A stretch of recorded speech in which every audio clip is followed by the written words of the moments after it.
Hi guys, this is Blackie and welcome back to the channel. Today we're going to be answering your request for a deeper look at my Onewind setup from my recent private camp out that I went on. Now this is my Onewind setup that I was utilizing, and this is the tarp that I utilized. Now as I said in my video, something biting me. As I said in my video, this is in the enclosed. If I was going to be facing inclement weather, this is how I would have it set up. And I will give you a quick walk around right now. Okay, as you can see, there is a guy line here and a guy line there. The two doors then come and clip together across from each other. And I will attempt to show you that now. As you can see, the two doors clip together at the bottom from one to the other, and there's bungee. And there's the hammock and rig. You can see there's plenty of room in there. And in truth, I could pull the bottom out much further out and stake it. And if there's going to be really bad weather, I could even drop this whole rig down another 1.5 feet and have it actually sit on the ground like a small wall tent. This is the closed configuration for if I had faced inclement weather. I did not. So now let me reconfigure and show you how I actually set it up. And that looked like here. This is how I configured it. The back wall has been the same configuration.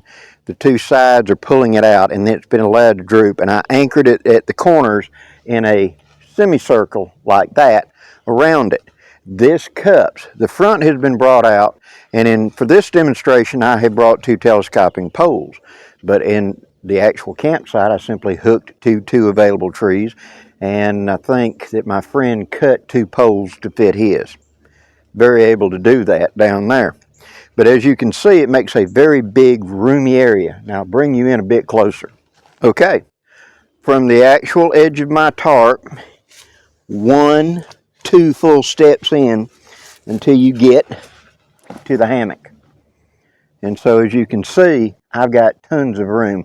This is a big area covered as a front porch where I may, set my little trangie out here on the ground and cook. I can also have a little bit of a shade. It's configured this way also. We had the creek in front of us.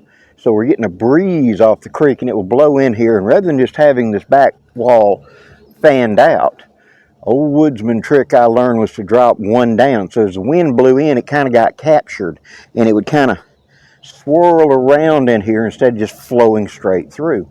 Therefore, it was cooler in this configuration with the breeze coming toward me. Now, in inclement weather, this would not be good. As you can see, this top here would catch water. So that first configuration I showed you, that was the better way to do in case of a heavy rain. This will handle a light rain, drizzle all day, things like that, especially if I angle my outer poles in a little bit. That'll make it catch water right here in the middle and pour out right in the center. That way I can put my cook pot there and catch fresh rainwater for use in cleaning and etc. All pretty handy. Now that we have discussed the tarp, let's discuss the hammock. Also, this tarp is configured into a quick deploy tarp. That's the way I've rolled it and assembled it. If you'd like more information about what that means and how to do it for yourself, go look in my playlist and look for Advanced Woodscraft playlist and look under, I think it's the second one on there, about a quick deploy tarp. And I show you how to roll and configure this, or a tarp, for a quick deploy method, so that you just pull it out, hook it up, and it just rolls out like a shower curtain. Smooth and easy. Now, I have removed this so that we can now get better access to the hammock and underquilt configuration. Let's look at that. So, now let's talk about my bedding. Underneath my neck for a pillow, I used my shamog at the base of my neck. That keeps me from waking up with a neck ache. That's the only pillow that I need in this configuration. As far as being in the hammock and getting in to the sleeping bag, I will now demonstrate that. To get into the sleeping bag, grab the hammock, sit down like this. take my hat off. I had a stick driven in the ground right here to put my hat on. My boots I clipped with a carabiner and clipped to my ridgeline. Now, you're going to spread out and lay down in the hammock. And then you're going to find the foot box. Okay, you lay down and you open it up, and I have split the side down to a point where I have the ability to stick it over a foot, straighten my leg out, then put my other foot into that same foot box, just like that. After you've got your feet in the foot box, simply pull it up and tuck it in however you want. I can pull it up and put it on either side of my face, actually tucking in around my neck, and it'll trap just enough body heat with the underquilt to keep me nice and toasty down to the low 60s. If I want lower, I'll have to go to something a little bit heavier. But this works on summer nights for me very, very well. Now, how do I keep the mosquitoes from eating me alive? I'll deal with that at the end of the video. But this was the configuration of the sleeping bag. Now, here's the underquilt. The underquilt is simply the rain cover for a standard underquilt that I put onto it. On the ends of it, it has these little adjustment hooks that you can hook onto the actual cords that hook the hammock to the straps, one on either side, just like that. Make sure I hadn't got these crossed. Oh yeah, I do. And so you want to make sure that you keep them in the right configuration. You don't want to cross them on the ends or they kind of bunch up. And that makes a nice wide hollow tube for the underquilt. Now whenever I get into it, I will show you how I configured it during the night. When I began the night, I had the underquilt just hanging loose to the side like this. And that way, whenever I got into it, like this, see, the underquilt was to the side. Now I can adjust the tension on this bungee on the side so it won't come up over me like this. And so I made it slack so it hung down like this. Now during the night, I started out, of course it's very hot and humid, and I had my tarp configured to catch breeze, so I don't want any warmth. I want to cool down. But during the night, say 3 or 4 in the morning, I woke up a little cool. When that happens in the small of your back, that's when I grab the near side, push it underneath me, reach under, and pull it up on this side. And so now it's underneath me. And as you can see, the two sides roll up around me. This traps a little bit of warm air. But how does that keep you warm, Blackie? Well, let's see what the College of Woodsy Knowledge has to say. Now, at the College of Woodsy Knowledge, let's begin with why that underquilt works so well. Let's do a little bit of Woodsy science. First, let's begin with the concept of a simple arch like that. Now, let's suppose that I had this is a slick, non-permeable area, i.e. like a rain jacket. And I got up here at the top and I went to misting with a mister bottle, water. As it dropped upon this, it would begin to roll and connect to other drops, and they would begin to slowly start working their way down hill, because water rolls downhill, right? That we can all understand. If I kept misting, this area up here kept drying because the water would run away and run downhill, sucking the water away from here. So I'd have to constantly keep misting to keep that water running, right? Now, keep that same simple concept in mind. Let's invert it. Now we've got an arch like this. Okay, this is you in your hammock. Your body is right here. And you are pressing against this material that is the actual body of the hammock. Due to the fact that you're close to 100 degrees, you're radiating heat, and you're by direct contact heating this surface. And so your body heat will radiate to the outside of it. And as it does, those little pockets of warm air that you're creating on the other side are going to start flowing uphill, just like that water running downhill. These little pockets of air that you're creating, you're warming, will start flowing, and this air will be drawn in right here up as this current of warm air flows up and around you. That's why you get that cold in the small of the back. It's because that's where the convection flow is. Now, at the same time, you got wind blowing, a mild breeze, but if you were in totally still air, you're still going to do this. It's going to be flowing. Now, let's cut off that air current by putting this underquilt on the outside. It's not thick at all. It's nothing but an air barrier. Nothing can get into it. And that's creating pockets of dead air. Remember those cinch cords on the side that I spoke of that I could tighten up? This allows me to how close this is to me. If I bring it up blood tight against me, it's not doing anything.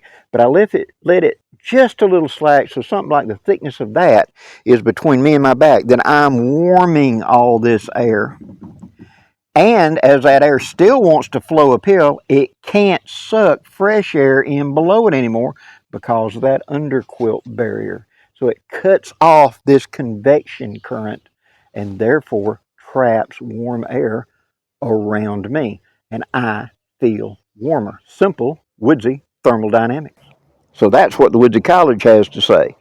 So this allows me to adjust it. Now up here at the top, and I'll show you this up close in a minute, there are the two bungees right there and right there, the cord lock, so I can tighten or loosen these sides. Pull them up a little bit snugger so they grip me a little bit more, or drop it down just a little bit more to not trap quite as much. Let a little bit of air through there.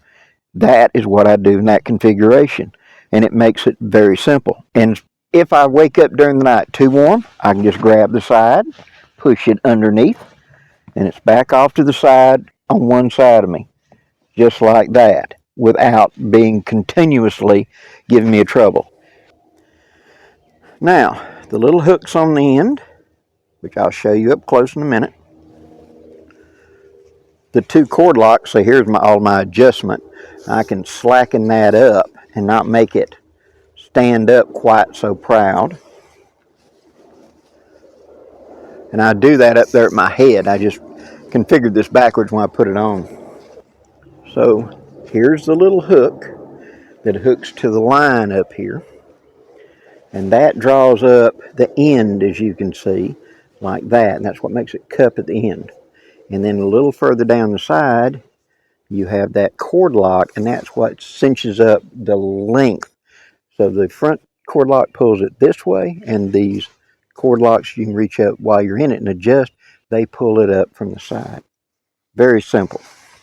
And then it has its little storage bag sewed right to it. And there it is. Now I will put down in the description box all of the gear and where to go to look for it and what the name they use on the site on Onewind.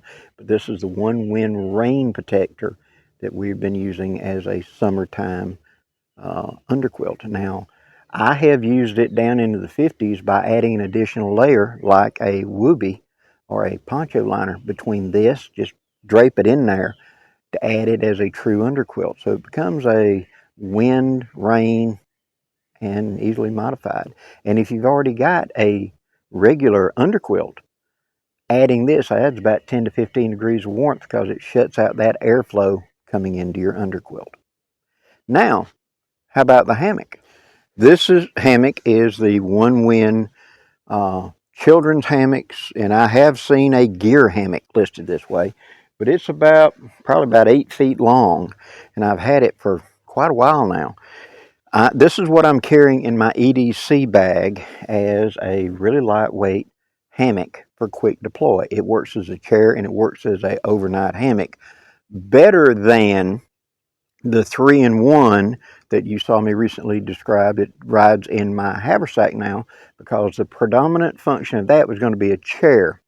This was to be a makeshift chair and hammock should I need to rest, take a nap or whatever, and it rides with me everywhere in the EDC. So even if I'm on your car, I have this. It's small and weighs nothing. Now, let me take this down. And that is the Onewind Youth Hammock. As you can see, very small and light. And why I chose it to be part of my ultralight little overnight. So, with a tarp, a sleeping bag, a underquilt, and a hammock. That covered all my needs right there. That's that camp you just saw. Of course, there were a few other little minor things. Bonus question. You said, how did Blackie handle the bugs while he was out there? Well, as I've just showed you, when I'm laying in that hammock and that underquilt's cupped up here, I'm really covering up a lot of me. And with the yellow sleeping bag, it came up in the top split I put on either side of my neck.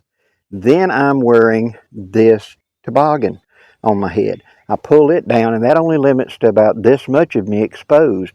My mustache and goatee and my nose. That's it. And then in the top of my Red Hawk haversack, I carry bug repellent. So I was able to put it around my face area up here and had a good night. Usually they don't bother me too bad, but that's how Blackie dealt with the bugs on this. Plus we had a little bit of a breeze and that helped immensely. So I hope you've enjoyed this video. If you have, please hit that like, share, and subscribe. And please add down there in the comments anything additional you'd like to see me add to this or further discuss. I'll be happy to do so. Till next time, guys, I'm Blackie wishing you safe journeys. Have a great day, guys.